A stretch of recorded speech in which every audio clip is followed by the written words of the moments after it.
Esse final de semana, no Rio de Janeiro, eu estive em Angra dos Reis no sábado, num amplo movimento em defesa dos empregos da indústria naval. Uma frente suprapartidária. Estava lá o deputado federal Luiz Sérgio, do PT, o prefeito de Angra dos Reis, Fernando Jordão, que é do PMDB, deputado Gilberto Carvalho, o deputado Valdec Carneiro, a presidente do sindicato, uma mulher, Cristiane, Manuelzinho, várias lideranças da cidade, igrejas, para defender os empregos. Na verdade, o estaleiro Brasfels já chegou a ter 12 mil trabalhadores. Está com 2.800. Mas qual a preocupação, senador Eumano Ferrer? É que uma plataforma agora está para ser concluída.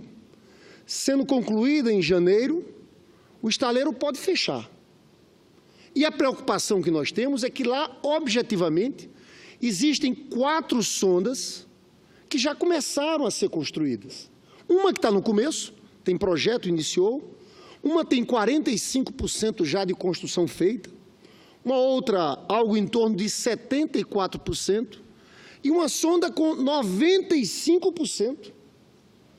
Então, nós queremos fazer um grande esforço. Eu quero conversar com o ministro de Minas e Energia, Fernando Bezerra Filho, para dizer que não se justifica você deixar essas obras lá, sendo tomadas pela ferrugem. Nós temos que retomar aquilo. Isso vai ser importantíssimo para se gerar empregos novamente naquela região. Eu chamo a atenção, senador Eumano Ferrer, porque esse assunto está diretamente ligado à crise que vive o Rio de Janeiro. E eu quero hoje fazer um pronunciamento todo em cima da crise do Rio de Janeiro. Esse caso aqui é um caso emblemático. Na verdade, o primeiro ponto para a saída da crise é retomada das obras paradas. Essas 4 sondas lá nas Brasfels, em Angra dos Reis, tem que ser reiniciada imediatamente. Outros projetos que também estão parados no Rio de Janeiro. No estaleiro Mauá, que chegou a ter 6 mil trabalhadores, tem apenas 200 trabalhadores. Lá tem 3 navios completamente parados. 2 com mais de 90% dos navios construídos. Estão enferrujando. É triste ir lá e ver aquilo. Tinha 6 mil trabalhadores. O EISA, outro estaleiro, em Niterói, tinha 3.500 trabalhadores, fechou. O EISA da ilha, mais 3.500 trabalhadores, fechou.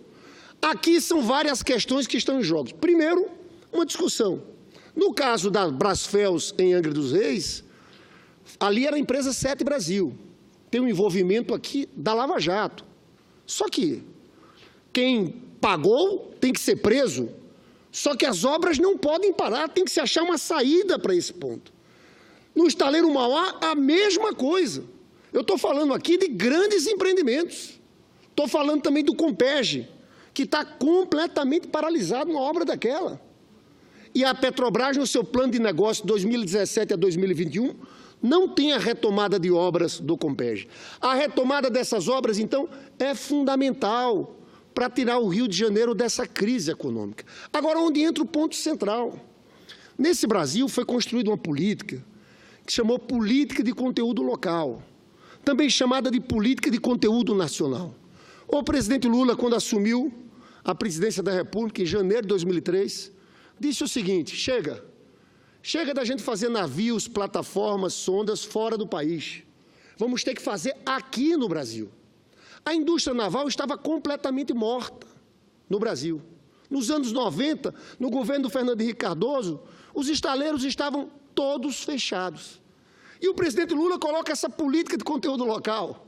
Nós chegamos a ter 84 mil empregos diretos no Brasil, só diretos na indústria naval.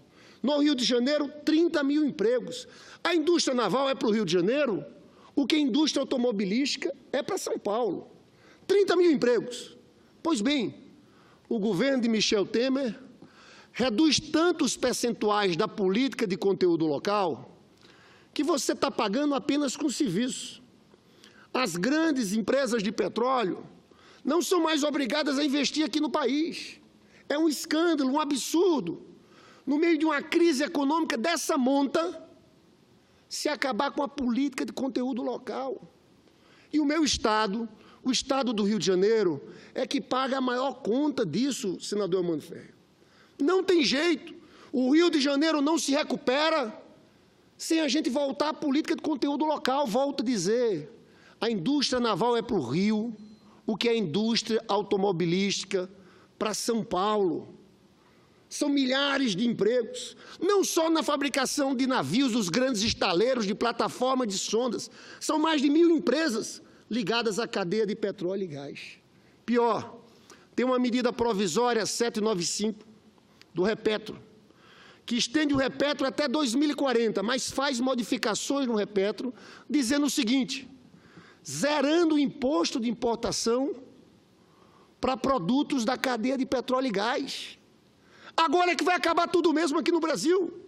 Se você zera impostos de importação, você está dizendo o quê? Comprem lá fora, comprem fora do país. É um estímulo à geração de empregos fora do país. É uma loucura concreta. Mas eu chamo a atenção aqui, o Rio de Janeiro não tem como sair dessa crise se nós não voltarmos com a política de conteúdo local. Eu tenho um projeto que reestabelece os índices que existiam no governo Lula e Dilma, para tentar salvar a indústria naval do Rio de Janeiro e do Brasil.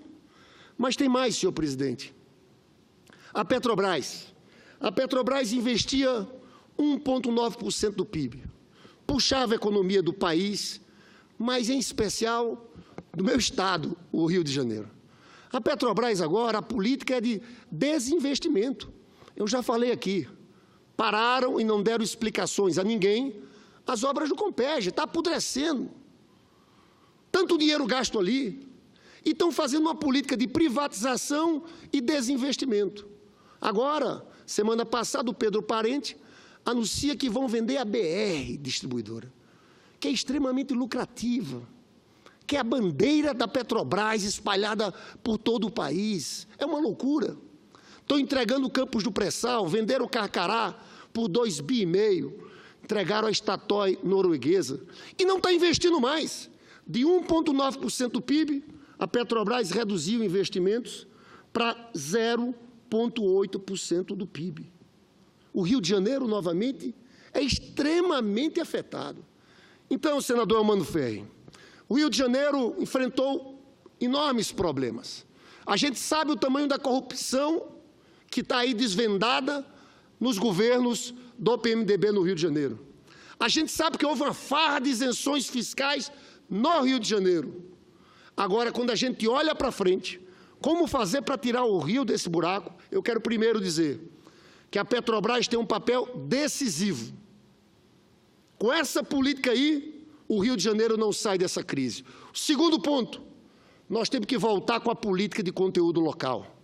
Terceiro ponto, o Rio de Janeiro não consegue sair dessa crise, senhor presidente, sem estar articulado a um projeto de desenvolvimento nacional. Sozinho não sai. Eu fico vendo esse governo Temer, não existe Rio de Janeiro para o Temer. Não existe. Não existe um aporte significativo de recursos. Eu vou falar ali depois, esse programa de recuperação fiscal é um engodo. Joga a conta de tudo nos funcionários públicos, nos aposentados, e amplia a visão de austeridade. E é isso que eu quero falar, porque a crise do Rio está muito vinculada com a crise nacional também. Na verdade, a recessão econômica bateu mais forte no Rio de Janeiro. Os números sobre desemprego são impressionantes. Em 2014, o desemprego era de 400 mil trabalhadores. Subiu para 1.300.000 desempregados. Uma subida sem comparação no país. É onde o desemprego está mais alto, cresceu mais, foi no Rio de Janeiro. Então, veja bem, não tem como o Rio sair dessa crise com esse plano de austeridade fiscal. É um plano de austeridade fiscal consagrado na emenda constitucional do teto dos gastos, aqui em Brasília, no arroxo, austeridade no Estado e austeridade nos municípios. É preciso o contrário. Um programa de investimentos públicos para tirar o Rio de Janeiro dessa crise. Eu tenho conversado com vários economistas no Rio de Janeiro. Trabalha comigo o professor João Sixu, né? A gente tem grandes estudiosos no Rio de Janeiro, como o professor Mauro Osório, o Bruno, que é da UERJ, mas o professor João Sixu está rascunhando ainda para discutir na sociedade. Mas um programa de investimentos públicos, que nesses próximos 4 anos, coloque algo de em torno de 12 a 20 bilhões no Rio de Janeiro, para obras de infraestrutura, de moradia, transporte público, saneamento. Um pacote de investimentos dessa monta levanta o Rio de Janeiro. Eu tenho dito sempre, a inspiração é em Roosevelt no New Deal. É necessário um New Deal para o Rio de Janeiro. Um conjunto de políticas articuladas que façam o Rio de Janeiro retomar o crescimento econômico, gerar empregos. O Rio não sai dessa situação se não houver esse aporte pelo governo federal. 12 a 20 bi em 4 anos. É possível, é fundamental, é um Estado importantíssimo. E a mudança da política da Petrobras. Isso aqui é decisivo. Você veja, a frustração de receitas do Rio de ICMS é impressionante. Houve uma redução de 2014 para 2015 de 13,4%. Para os senhores terem uma ideia, em 2014 a arrecadação de ICMS era 34,9 bi. Caiu em 2015 para 23,6 bi. Olha só a queda. Uma queda de 12 bilhões, de algo em torno de 12 bilhões. Cai em 2016 para 22 bi. Uma queda gigantesca. Caem também as receitas do petróleo. Caem também as receitas do petróleo. Isso aqui só tem um jeito. Só se recupera essa receita de ICMS com a economia voltando a crescer. Por isso eu falo, um pacote de investimentos públicos por parte do governo federal é fundamental. Eu tenho conversado com o presidente Lula sobre isso. E a ideia é que o presidente Lula apresente esse programa, um plano integrado, que fale da mudança na Petrobras, a volta da política de conteúdo local e uma política anti-austeridade, uma política fiscal anticíclica, para o Estado reagir. E o presidente Lula está animado com essa ideia, porque ele sabe que, num momento como esse, se não for o Estado investindo, não tem jeito. É claro que tem outras questões que estão em jogo. Quando a gente vai discutir a situação do Rio de Janeiro, há problemas estruturais. O Rio de Janeiro, senador Mano Ferreira, é o segundo país, é o segundo estado que mais perde com a Lei Candir. Que vários estados perdem, o Pará perde, Minas Gerais perde, e que é uma lei, sinceramente, que a Lei Candir, você dá isenção de impostos para exportação de produtos primários e semi-elaborados. A lógica do Brasil devia ser outra. Devia ser tentar industrializar, agregar valor aos produtos, não. Zero em tributação de imposto de exportação. E o Rio de Janeiro é o segundo mais prejudicado, perde, segundo estudos da Fundação Amazônia de Amparo, a Estudo e Pesquisas, que é ligado à Secretaria de Ciência e Tecnologia do Estado do Pará, algo em torno de 60 bilhões, de 1997 a 2016. Então, esse é um problema estrutural. Tem outro problema estrutural. Na Constituinte, infelizmente, se cobra ICMS na origem em tudo, mas na energia, no petróleo, se cobra ICMS no destino. O Rio de Janeiro perde algo em torno de 8 bilhões por ano com isso. Eu sou o autor de uma PEC, mas não consegui atingir, por motivos óbvios, senador Mano Ferreira, nem as assinaturas necessárias para apresentar essa PEC. Haja visto que há um debate sobre a questão federativa e a maior parte dos estados não aceita, mas a nossa ideia, o que nós defendemos no Rio de Janeiro, é que o ICMS do petróleo seja cobrado na origem, como acontece com tudo. Tem um outro ponto que é o Fundo de Participação dos Estados. O Rio de Janeiro é o estado que mais perde na distribuição do FPE. O senhor sabe, senador Elmano Ferreira, eu fiz um livro sobre royalties de petróleo e fui estudar essa questão tributária no país. Existia um Código Tributário Nacional, de 1966, que colocava regras bem objetivas para a distribuição do Fundo de Participação dos Estados. Eram regras que diziam o seguinte: 5% proporcional à superfície de cada Estado, 95% proporcional ao coeficiente individual de participação, que é resultante do produto do fator representativo da população, ou seja, tamanho, número de habitantes, dividido pelo inverso da renda per capita. Ou seja, quanto mais pobre o Estado, mais receberia. Só que depois da Constituição, em 89, foi feito pelo Congresso Nacional uma regulamentação da Constituição e foi estabelecido uma nova regra pelo FPE que não foi feita em cima de nenhum critério objetivo. Foi um escândalo feito em 89. E é importante dizer que o Rio de Janeiro perdeu muito. Ou seja, a distribuição do Fundo de Participação dos Estados hoje não obedece a nenhum critério técnico. Foi um acordo político que prejudicou muito o Rio de Janeiro. Eu não sei os detalhes. Na época, o governador do Estado era Moreira Franco, mas o Rio foi muito prejudicado. O que aconteceu de lá para cá? O Supremo Tribunal Federal decidiu que era inconstitucional aquela distribuição do FPE. E pediu para o Congresso Nacional fazer uma nova legislação sobre o tema. E até agora o Congresso Nacional não fez uma nova legislação sobre o Fundo de Participação dos Estados.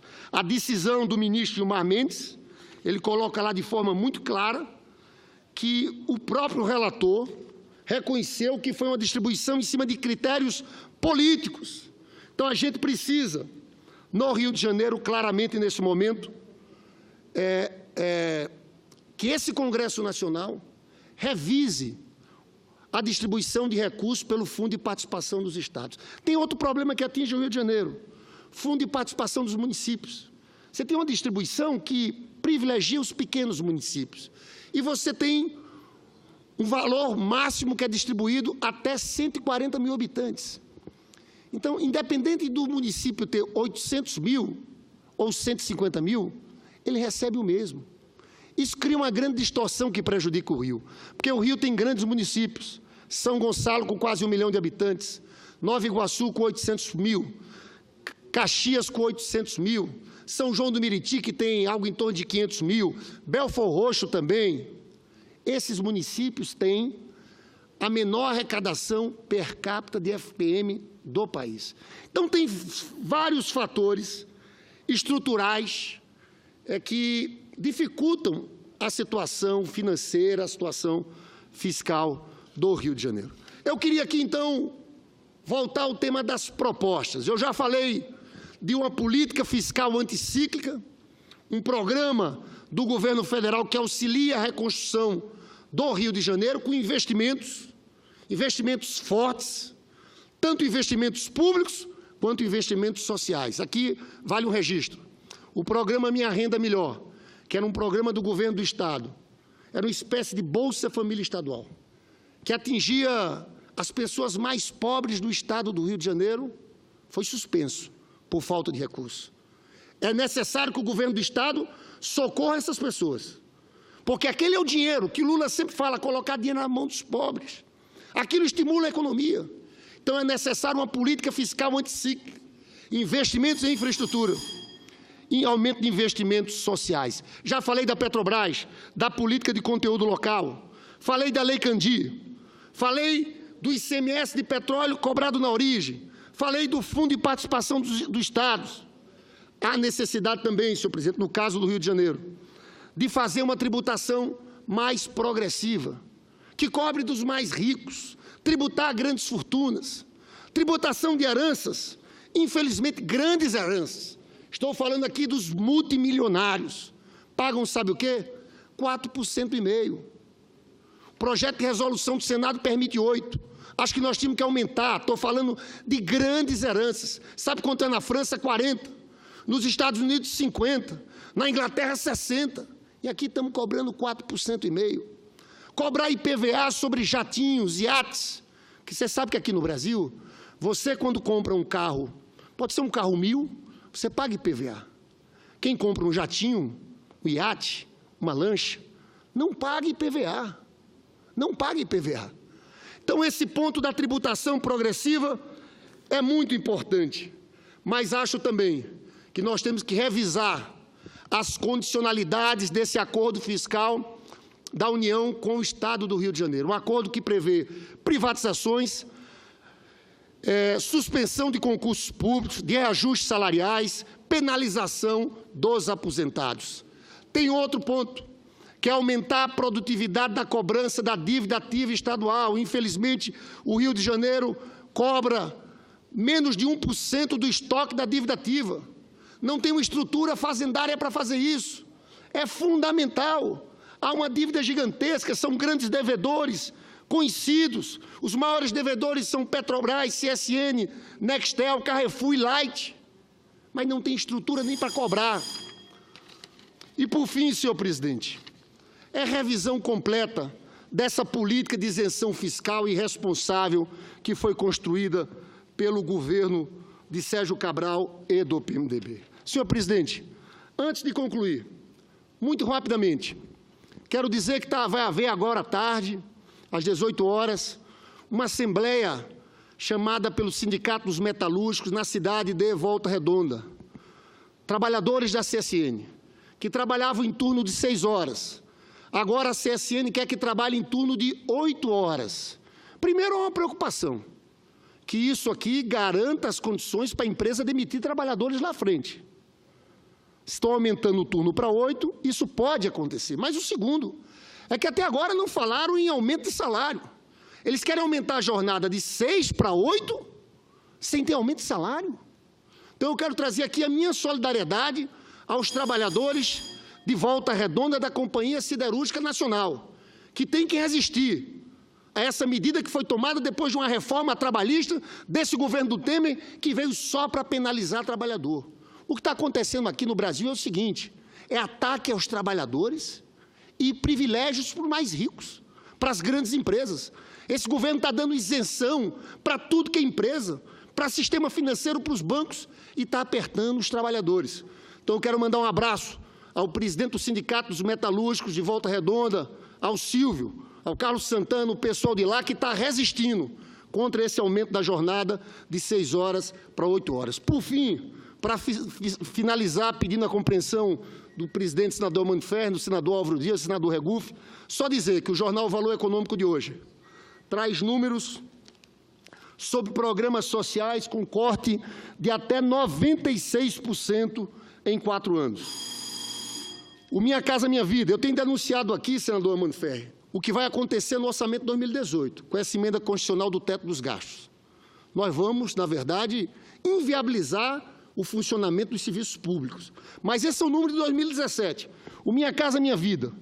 Os pagamentos que chegaram em 2015 a 20 bilhões estão agora com 1 bilhão e 800.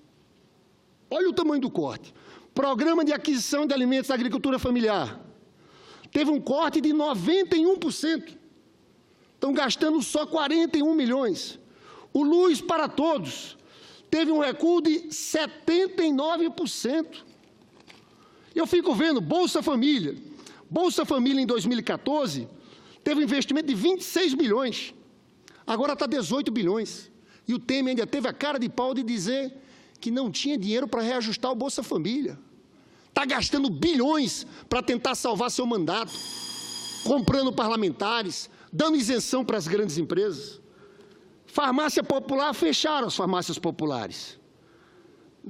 Bolsa Atleta, de 123 milhões, caiu para 4 milhões. Bolsa Verde, que é feito para proteger o nosso meio ambiente, caiu de 83 milhões para 40 milhões. É uma destruição gigantesca.